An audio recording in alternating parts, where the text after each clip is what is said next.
Evelyn to Phil, December 21st, 1942, 4:20 p.m. Sweetheart mine, you've probably noticed the variety of stationery, but since it's too cold to go shopping, I'm making what I have do. It wasn't 0 yesterday, it was 2 below. All the windows were completely frosted. You probably noticed too that I neglected to mention our 21st monthly anniversary. It wasn't that I didn't have it in mind, for I did. In fact, I told everyone about it. Lil called about 9:10 p.m. and interrupted me. I wanted to get your letter in the mail by 9:30, so I decided to save it for today. May I now say that being Mrs. Philip Strongen and Mommy Strongen is all I ever really want on this earth, and the past 21 months have been the only ones in which I really lived. I can't remember, except of course our delightful courtship, ever existing before then and before I met you. I hope, dearest Phil, that the months and years ahead of us will be as sweet and sweeter for both of us and little Adele and ... Or maybe I'm getting ahead of myself. Ruthie bought, page 2, Ruthie brought 2 old issues of Esquire for us to read. They have a group of pictures, one for each country, and the girl they think best represents that country. The girl that represents China, and she's definitely a siren, has the rather odd, name of Adele Mara. Are we or are we not original? I'll save the magazines for you. Mom's throat is still bothering her, and she thought it best to take to her bed once more. She has no temperature, I have a thermometer, only a sore throat and a headache. She says she feels better when she's lying in bed, and no wonder. She wears silk underwear and a silk dress. Sometimes she gets me sore as the devil. She's worse than a baby, and I told her so, which made her cry. The doctor told her to gargle at regular intervals. She did it a few times and then stopped, saying it didn't help any. She won't do this and she won't do that, and she doesn't want the doctor. It's a sort of grippy condition, and staying in bed will help a lot. You know how those things linger on and on with Mom. Please, honey, don't try to get leave using Mom as an excuse.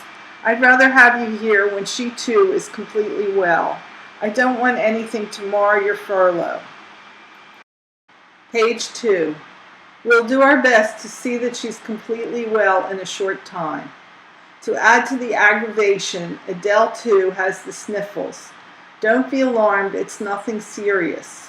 Her nose has been stopped up for the past few days. When I cleaned it with a curio stick, I managed to extract quite a bit of mucus, but she was still stopped up. I called the doc and he ordered paradrine sulfathiazole suspension to be applied to a curio stick and kept in the nostril for 5 minutes. He said to do it 3 times daily. 7:15 p.m. I applied the PSS and it cleared her nostrils, though not completely. She also had orange juice and concentrated cod liver oil, 3 drops twice daily. A tiny mite of a bottle cost 69 cents. The prescription cost 65 cents. She loved the orange juice, but made a wry face when I poured in the oil. Her eyes are a deep gray color now. Even Ruthie said, as I have, that Adele looks different every day. You sure did sound surprised when I said she weighs, page 3, an even 7 pounds. Yes, sweet, she's been gaining nicely. I haven't weighed her since Saturday. In fact, I didn't even sponge her thoroughly today because it's too darn cold. She looks very sweet in her long white flannel nightie, powder blue sweater, and booties. I've got her all bundled up like a little Eskimo. Your Friday letter arrived this morning, and I sincerely hope that stiffness has disappeared from your leg. Did you do anything for it? My knee has been troubling me and is gradually turning the colors of the rainbow. It's a lot better now, most of the soreness having disappeared. You sound terribly lonely and far away. My baby, I love you, oh so much. It's as you say, the lonelier I get, the more I love you. The more I love you, the lonelier I get. What a vicious circle is right. Dearest, believe me when I say I've never known a greater, stronger, deeper feeling of loneliness than I know today. I never dreamt I could sink to such depths. Watching the progress of our daughter alone, with no one to express my true feelings to, seems to me a supreme penalty after all we went through to have her. These, darling, are the best days of our lives, slipping quickly or dragging slowly by. Page 5, never to be recaptured. I'm glad we're both so young and full of life. At least we will have youth when this mess is all over. Jack N. called and still hasn't received mail from New York, so I still have no details. It's definite, though, he has to go for his first physical. I'm enclosing a money order for $10 because I didn't think $5 was sufficient to hold you to payday. Please, baby, pay for the telephone message when you call, as I don't want to run up a large bill here. I'd rather you have the money to pay as you go. I think I owe Mom something like $5 already. Gloria went down to donate some of her blood, and they wouldn't take it, saying she has low blood pressure. She also has a cold. You know, darling hubby, I think I'll go stark raving mad if I don't see you soon. Things are so hopeless and lost and wrong with you so far away. At times I feel that I can't go on this way much longer. I get so weary, heartsick, and depressed. Oh, what's the use? You have a knack for expressing your feelings, page 6, to a T on paper, but words fail me when I try to explain my innermost feelings for you. In closing, I say simply and lovingly, I adore you, sweet Phil, and will always be your chippy, Evie. P.S. I got a Christmas card from Ann and Tony. The doc told me I don't have to sleep in my girdle anymore, but I can continue wearing it through the day. I can shower if I'm very careful. More tomorrow, sweetheart. A kiss for you, a long and passionate one, dear Phil. Philip to Evelyn, Monday, December 21st, 4:30 p.m. My darling Evie, for the life of me, I don't know what to write about today. So dull and uneventful was it. The temperature dropped to 0 during the night and hasn't risen appreciably since.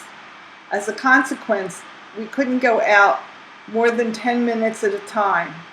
The rest of the day was spent listening to lectures about carburation, which bored me to tears. I never mentioned this to you, sweet, because I was more or less biding my time to see what the setup in this organization would be. But since it may be quite a while yet, before anything like order comes out of the chaos, I think it would be wise to let you know what I have in mind. Perhaps you may have some ideas. In any case, I would like your opinion on the subject. 2 weeks ago, I procured an application for Officers Candidate School. I've been holding it in abeyance ever since for the reason above mentioned and because one other consideration. Last week, the sergeant made out a list of those men who are interested in some phase, page 2, of airplane training, and I was on the list. It seems there is a school on the base here that offers an 8-week course in a variety of subjects having to do with aircraft maintenance. I chose propellers and hydraulics. Now, nothing has been said further about it, and to all intents and purposes, nothing will be done about it. Only those things have a way of popping up when least expected. This is my problem, sweet. The company has divided itself thusly. About 10 men have been sent off to various motor schools. About that many more are experienced mechanics and are already at work at the motor pool. 10 or more are awaiting transfer to flying cadets and aerial gunnery school, for which they volunteered. A few more are over 40 years of age and eagerly awaiting discharge. Then there is a clique of AKs who are sure to get what ratings will be given out. To add to my difficulties, I don't like the non-coms who more or less run the company. And I never did have the kind of knack, useful sometimes, of ingratiating myself with men for whom I bear a personal dislike. To boil it down to one simple phrase, I feel I am a misfit in this company and would like to transfer out if my services are not put to any usefulness. That is why I am seriously considering OC school, although I'm not certain I can qualify. The IQ required for entrance is 110, while my mark was 124, so I have no worries on that score. But the school which I have in mind, Army Air Corps Administration, may have stringent requirements as far as schooling, page 3, and actual experience in an administrative capacity go. I feel confident that I'd have no trouble getting through the training. It's right up my alley, and I have a liking for this type of work, but I'm not sure I have the necessary background. However, it has been my intention to try, should I become fed up with my present circumstances, and I've just about had my fill. Before I do anything definite though, sweetheart, I'd like to get your opinion, for you have just as much stake in my particular future as I myself, and just as much say. It might be a good idea to think on it until I get home, at which happy time we can make a decision. The news that Ethel's Joe had passed away came as a shock to me. He was so young and full of life when I last saw him. A swell guy if there ever was one. What could possibly have been the cause of his demise? Your sweet Friday letter was by far the brightest spot of the day. Sorry to hear you banged your knee.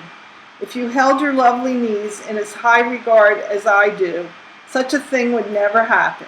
But since you are careless enough to allow it to happen, the only thing I can do is kiss it, and that I do now most tenderly. The mere thought of their smooth roundness is enough to bring memories flocking, and such sweet, seductive memories. Page 4. Want to know a few? Well, I can only hint. You'll have to fill in the gaps. Times without number in the movies. The glorious outcome when one morning you accidentally, or intentionally, allowed them to peep out from under the quilt. But best of all, the way they feel under my palm, and what they do to me at any time, even now. Yum, yum. I better quit this before I just evaporate in a cloud of longing and desire. Baby, how I love you. The Sarge was just striding by when he noticed your picture smiling from the shelf over my cot. You could almost hear the screech of the brakes as he came to a sudden halt and strolled over to get a better look. Boy, look at this, he said admiringly. Who is it? That's my wife, says I, as modestly as the welling pride would let me. I go for the hair, he said, looking at me as much as if to say, how in the hell did a punk like you ever induce such a dream to marry you? After further examination, she seems to have a nice personality, to which I truthfully, if ungrammatically, replied, she has everything nice, which meant much more to me than it possibly could to him. When I told him of the baby, he was surprised, which only proves how little notice he takes of me. But it doesn't bother me as much as you might think. I feel myself the mental and physical superior of the great majority of fellows around here. Anyhow, maybe that's, page 5, what makes it difficult for me to associate with them. Besides, I have the spiritual strength of giants. That, my darling, comes from being your husband, and not forgetting it for an instant. In the words of one unknown lyricist, love me and the world is mine. How simple and how true. And now I shall retire to the showers and then to bed, where I shall remember your loveliness and goodness and adore you for the memories. My love to all. Kiss mon enfant, Adele's little niece too, for me. I shan't slight her ever consciously. Come to think of it, I would your own lovely knees are indirectly responsible for her being, don't you think? Good night to you, angel mine, and may the 23 days separating us pass quickly and happily for all of us. I adore you, Chippy. I am always, was, and always will be your Phil. P.S. I just noticed for a guy who, quote, don't know what to write about today, end quote, I didn't do bad, don't you think?